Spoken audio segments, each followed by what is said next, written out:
है कि पाकिस्तानी एक्टर्स को बैन कर देना चाहिए। काफ़ी सारी एसोसिएशन ने भी ये आवाज़ उठाई कि पाकिस्तानी एक्टर्स को बैन कर दो, उनकी मूवीज़ बैन कर दो। क्या आपको लगता है ये कदम सही है या इसके अलावा और क्या कदम उठा सकते हैं? आपकी राय जानना चाहेंगे इस पर। यार, मैं इस लायक नहीं हूँ, ना मैं उस कुर्सी पे हूँ जहाँ मैं कदम निर्धारित कर सकता हूँ। इस देश का एक सिटीज़न होने के नाते और ये जो हुआ है इसका इफ़ेक्ट हम सभी पर हुआ है, उसके नाते मैं एक चीज़ बोलूँगा, कंट्री फर्स्ट, पहली चीज़। दूसरा, एक गवर्नमेंट का काम होता है देश को की हिफाजत रखना और हर वक्त की गंभीरता को, चीज़ों को मद्देनज़र रखते हुए निर्णय लेना। So I believe in the government, I believe in people who are running the country, and जो वो डिसीजन ले रहे हैं, कई बार लाइफ में सही गलत नहीं होता है। कभी कभी लाइफ सही और गलत का ऑप्शन नहीं देती है। So I believe in the government, I believe in the actions और whatever they think they have to, ठीक है। और इस समय मैं आपको एक सवाल पूछूंगा कि इस समय सबसे बड़ी बात एक्टर की नहीं है, इस समय नेशन फर्स्ट है। सो फिल्म से बड़ा हमारा जो टीज़र है 3 दिन पहले आना था, हमने वो टीज़र नहीं डाला। क्यों? देश पहले, फिल्म बाद में। सो आई फील कि ये जो सवाल उठा रहे हैं ना, मुझे तो इस सवाल से ही तकलीफ है इस समय। आप सवाल उठाइए, वो जो लोग जिनके साथ जो हुआ है और जो इतने सालों से होते आ रहा है, वो अब कब ख़त्म होगा? When will innocent people stop losing their lives? How can we make this country safe that nobody ever even imagines कि हमारे देश में घुस के आके कुछ करेंगे? इसके लिए क्या कर सकते हैं, उसके बारे में चर्चा करते हैं। बाकी सब चीज़ें तो मनोरंजन है, इसमें मनोरंजन की बात नहीं करते, ठीक है। हमारी फिल्म आ रही है और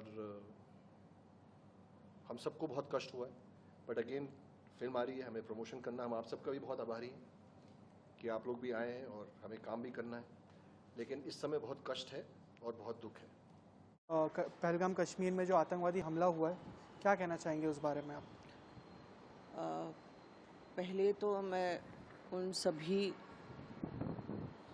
जितने भी फैमिली के मेंबर्स हैं उनको मैं नमस्कार करना चाहती हूँ। और जो दुख आप झेल रहे हो, मुझे पता है कि फैमिली मेंबर जाने के बाद जो दुख होता है और जिस तरह उनको मारा गया है, वो बहुत ही डरावनी और दुखदायक बात है।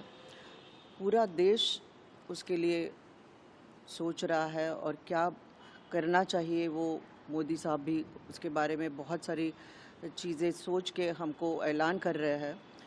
पर मैं एक भारत के नागरिक के हिसाब से मुझे यही कहना चाहिए कि हर भारतीय के बीच में, वो भले भारतीय हिंदू हो, मुसलमान हो, सिख हो, क्रिश्चियन हो, वो पहले तो भारतीय है। और जिस तरह के का आतंकवाद अगर हमारे देश में हो रहा है, तो हमको सभी को सतर्क होना बहुत ज़रूरी है। हालांकि हमने भी ये तय किया था कि हम अभी कश्मीर का वो करेंगे, और जिस तरह शूटिंग के दौरान हमको काफ़ी सारी दिक्कतें आती हैं, तो हमने ये भी तय किया था कि चलो अभी कश्मीर में शूट करेंगे। पर ये अचानक से हमको वापस एक धक्का मिल गया। और इनको अगर लगता होगा, ये जो आतंकवादी अपना, जो मैंने वीडियो भी देखा उनका, बहुत हंसते खेलते, वो उनको लग रहा है कि बहुत शूर का काम किया है उन्होंने। खैर, अभी तो इन्होंने हमको चुनौती दी है और वापस हम उस चुनौती का हम सामना करेंगे। हमारे बहुत ही काबिलियत प्रधानमंत्री जी श्री मोदी जी, उन्होंने, अमित शाह जी ने एक बहुत ही बड़े से वो दिए हैं, इन्फॉर्मेशन दी है कि उन्होंने काफ़ी सारी अटारी बंद की है, पानी बंद किया है। यूएस ने भी बहुत सारी चीज़ें उनको बताई गई है कि हमारा पूरा सपोर्ट इंडिया के साथ रहेगा। बात ये नहीं है कि कौन कितना सपोर्ट हमको दे रहा है, और कुछ ही 4 दिनों की बात होती है और फिर बाद में सब कुछ ठंडा हो जाता है। हमारे देशवासी ऐसे भी है कि वो बहुत जल्दी भूल भी जाते हैं, पर ये बात सही नहीं है। हम बाला साहब ठाकरे जी के परिवार से है, और हमने उनको बहुत ही नज़दीक से देखा है और उनके विचार क्या है वो भी देखे हैं। उन्होंने हमेशा यही कहा है कि हमारा भारतीय मुसलमान हमारा भारतीय है, पर भारत में रह के अगर आप पाकिस्तान का झंडा ऊंचा कर रहे हो और पाकिस्तान की वाह-वाह कर रहे हो तो वो भारतीय पाकिस्तानी है, वो मुसलमान सच्चा नहीं है। तो हम हमेशा इतनी छाती ठोक के, क्योंकि हमने इतने सारे वीडियोस अभी देखे हैं कि जो सच्चे मुसलमान हैं और वो सच्चे भारतीय हैं, आज भी वो सनातन, एक औरत का भी अभी मैंने देखा, वो सनातन का झंडा ऊपर, सबसे पुराना धर्म सनातन है, ये उनके उनके बातों में से पता चलता है। तो हमारे यहाँ भी ऐसे मुसलमान हैं जो सच्चे भारतीय हैं, और कश्मीर में भी रहने वाले भी बहुत ही सच्चे मुसलमान हैं। उन्होंने भी काफ़ी सारी वीडियोस अपने बाहर किए हैं कि जो मुसलमान के कुरान में ऐसा तो लिखा नहीं है, और कुरान की जो ट्रांसलेशंस की जाती है, कई बार ऐसे होता है कि जो वहाँ के पॉलिटिशियंस, जो उनकी खुद की कुछ खुद का एक एजेंडा होता है और लोगों को भड़काना, यही उनका वो वो होता है, उसकी वजह से ये आतंकवादियों को एक ट्रेनिंग दी जाती है, और वो ट्रेनिंग के हिसाब से उनको अपने अपने जो उनके जो मुद्दे हैं, या उनको अपने यंग लड़कों के ज़रिए अपने देश के लिए जो भी करना है, वो मुझे लगता है कि वो सही नहीं है।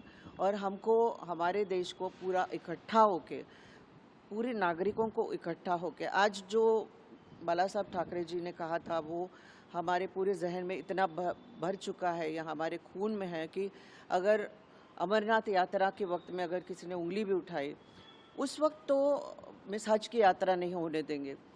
अभी ये बात सुनने के बाद हमको एक सुझाव सा आ गया है कि हज की यात्रा हमारे मुसलमान भी करते हैं, हमारे भारत के मुसलमान करते हैं हर जगह के, क्योंकि वो उनके लिए बहुत इम्पॉर्टेंट चीज़ है।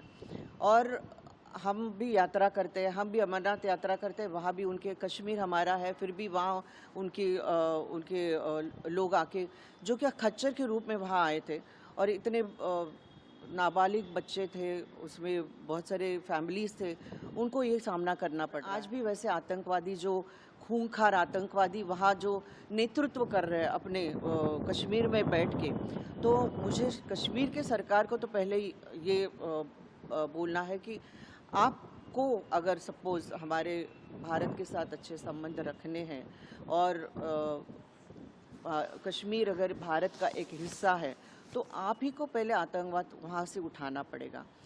यहाँ के पाकिस्तान के मुसलमानों को अगर अमित शाह जी ने बोला है कि एक एक को चुन के यहाँ से पाकिस्तान वापस भेज दो, अगर बाला साहब आज होते तो उनकी भी यही राय होती, और उनकी भी यही चुनौती होती कि आज एक एक नागरिक को इसको बहुत ही दिल से लेके, हर एक जो पाकिस्तानी मुसलमान आपको दिखता है उसको अपने देश में वापस भेज दीजिए। पूरा यकीन है कि बहुत ही जल्द ये आतंकवाद कश्मीर से ख़त्म हो जाएगा। बाला साहब जी को अगर सचमुच आप प्यार करते हो तो उनको याद करके, उनके दो जोश से आप आगे बढ़िए, और ये खात्मा बहुत ज़रूरी है हमारे लिए, क्योंकि हमारे नागरिक जिस तरह झुलस रहे हैं, उनको हम झुलसते हुए नहीं देख सकते। और कश्मीर हमारा है, और कश्मीर की वादियाँ हमारी है, और वहाँ जाके हम सुकून से कश्मीर का आनंद ले सके, यही मैं चाहती हूँ।